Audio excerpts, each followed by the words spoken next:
4 মাস পর আবারও আন্তর্জাতিক ফুটবলে ফিরছে ব্রাজিল, আর্জেন্টিনা সহ বিশ্ব ফুটবলের পরাশক্তি দলগুলো। মার্চ মাসেই দক্ষিণ আমেরিকার দেশগুলো 2026 বিশ্বকাপ বাছাই পর্বের দুটি করে গুরুত্বপূর্ণ ম্যাচ খেলবে।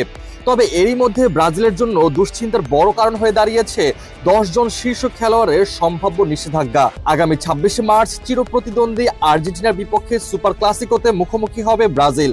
তবে সেই ম্যাচের শুরুর একাদশ কেমন হবে তা এখনো নিশ্চিত নয়।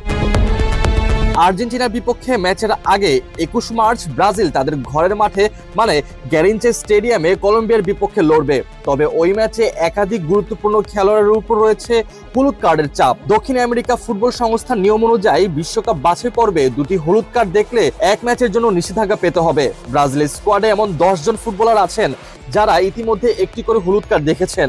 ফলে কলম্বিয়ার বিপক্ষে আরও একটি হলুদ কার্ড দেখলেই তারা সুপার ক্লাসিকো থেকে ছিটকে পড়বেন। ল্যাতিন আমেরিকান ফুটবলে শারীরিক সংঘর্ষ বেশি হওয়ায় হলুদ কার্ড এড়িয়ে খেলা বেশ কঠিন। বিশেষ করে আক্রমণ ভাগের তারকা ভিনিসিয়াস, রাফিনিয়া কিংবা রদ্রিগোর মতো গুরুত্বপূর্ণ ফুটবলারদের অনুপস্থিতি আর্জেন্টিনার বিপক্ষে ম্যাচের উত্তেজনায় বড় প্রভাব ফেলতে পারে। Brazil coach Dorival junior 6 March বিশ্বকাপ বাছাই পর্বের জন্য 23 সদস্যের স্কোয়াড ঘোষণা করেছিলেন।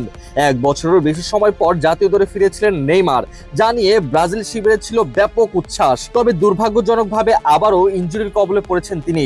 সান্তোসের হয়ে দুর্দান্ত ফর্মে থাকলেও নতুন করে পাওয়া চোটের কারণে ব্রাজিল দলে ফেরা সম্ভব হচ্ছে না নেইমারের। 2026 বিশ্বকাপ বাছাই পর্বে এখন পর্যন্ত খুব একটা সুবিধাজনক অবস্থানে নেই ব্রাজিল। 12 ম্যাচে 18 পয়েন্ট নিয়ে তারা টেবিলের 5 নম্বরে রয়েছে। শীর্ষ 4টি স্থান দখল করে আছে আর্জেন্টিনা, উরুগুয়ে, ইকুয়েডর ও কলম্বিয়া। সুপার ক্লাসিকোতে জিতলে ব্রাজিলের জন্য বাছাই পর্বের পরিস্থিতি অনেকটা স্বস্তি হতে পারে।